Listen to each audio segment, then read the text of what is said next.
नमस्कार दोस्तों, मैं आकांक्षा स्वागत करती हूँ आपका अपने चैनल द स्टडी जोन में। तो मैंने sources of ancient Indian history start किया था, तो इस टॉपिक के 2 वीडियोस ऑलरेडी मैं अपलोड कर चुकी हूँ। अगर अभी तक आपने नहीं देखा है तो लिंक डिस्क्रिप्शन बॉक्स में है, आप जाकर देख सकते हैं। आज हम बुद्धिज्म एंड जैनिज्म टेक्स्ट के बारे में पढ़ने वाले हैं, तो बिना किसी देरी के पढ़ना स्टार्ट करते हैं।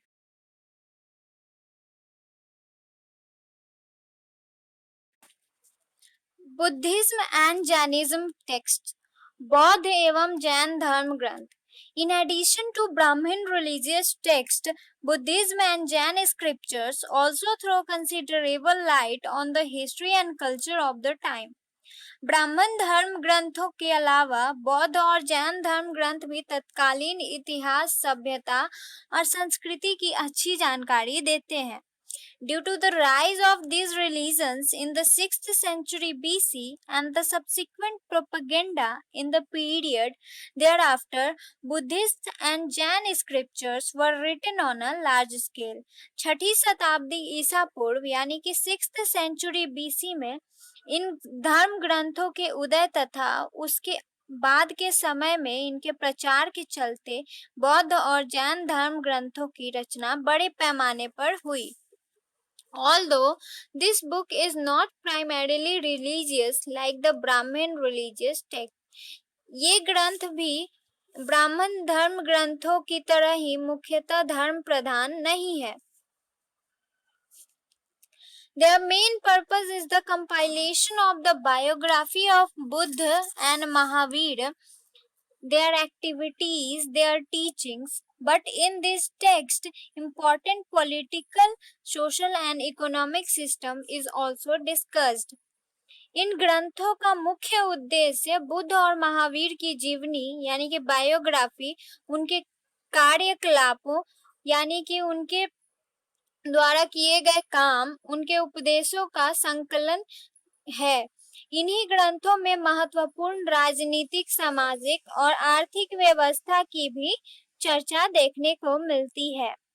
The most prominent of Buddhist texts are the stories of जातक। बौद्ध ग्रंथों में सबसे महत्वपूर्ण जातक की कथाएं हैं। These stories relate to former life of Buddha। ये कथाएं बुद्ध के पूर्व जीवन से संबंधित है। Presumably in this, Indian civilization up to the 4th century as well as various aspects of urban life have been discussed. अनुमानतः इनमें चौथी शताब्दी यानी कि 4th century तक की भारतीय सभ्यता, इंडियन सिविलाइजेशन के साथ ही साथ शहरी जीवन के बहुत से पहलुओं की भी चर्चा की गई है। Tripitaka comes after the place of जातक। जातक के बाद त्रिपिटक का स्थान आता है। Tripitaka is literally a group of 3 texts। 3 ग्रंथों के समूह को त्रिपिटक कहते हैं। अब ये 3 ग्रंथ कौन कौन है? पहला है सूत पिटक, दूसरा अभिधम पिटक और तीसरा है Vinaya Pitaka. In the first, there is religious thoughts and words of the Buddha. In the second, the Vedantic doctrine, and in the third, there is collection of rules related to the Buddhist union. पहले में यानी कि सूत पिटक में बुद्ध के धार्मिक विचार और वचन का संग्रह है। दूसरा क्या था? अभिधम पिटक, इनमें वेदांतिक सिद्धांत है। और तीसरा विनय पिटक, इनमें बौद्ध संघ से संबंधित नियमों का संग्रह है। These Buddhist texts throw considerable light on the present stage। इन बौद्ध ग्रंथों से अभी के स्थिति पर भी प्रकाश पड़ता है। Other important Buddhist texts include the Mahavans and the Deepvans, which were composed in Lanka। दूसरे महत्वपूर्ण बौद्ध ग्रंथों में महावंश और दीपवंश हैं, जिनकी रचना लंका में हुई थी। These texts are considered Buddhist epics।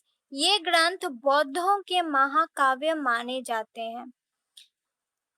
Books like Mahavagya, Lalit Vistar, Divyadan, Avdan Satak, Milind Panho, etc. are also important tools of historical and cultural information.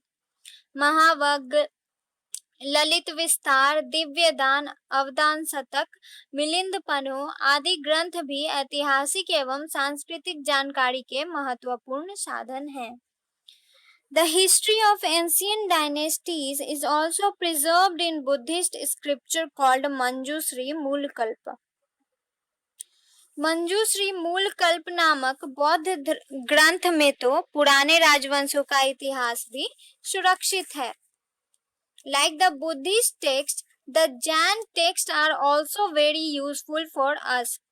बौद्ध ग्रंथों की तरह ही जैन ग्रंथ भी हमारे लिए काफी उपयोगी है.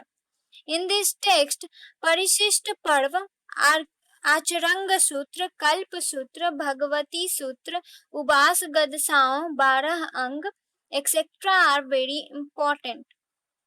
इन ग्रंथों में परिशिष्ट पर्व, आचरंग सूत्र, कल्प सूत्र, भगवती सूत्र, उबास गदसाओं और 12 अंग इत्यादि काफी महत्वपूर्ण हैं. It also mentions other important political events, social laws and practices in the context of biographical teachings etc. of Mahavir, the founder of Jainism. ये जैन धर्म के प्रवर्तक यानी कि फाउंडर महावीर की जीवनी, उपदेशों आदि के संदर्भ में अन्य महत्वपूर्ण राजनीतिक घटनाओं, सामाजिक विधानों एवं प्रथाओं का भी जिक्र करते हैं. तो फ्रेंड्स, इस वीडियो में बस इतना ही. अगले वीडियो में हम इपिक पढ़ेंगे, महाकाव्य. तो अगर आपको ये वीडियो अच्छा लगा तो लाइक करें, और अगर अभी तक आपने मेरे चैनल को सब्सक्राइब नहीं किया है तो प्लीज सब्सक्राइब करें. जय हिंद, जय भारत.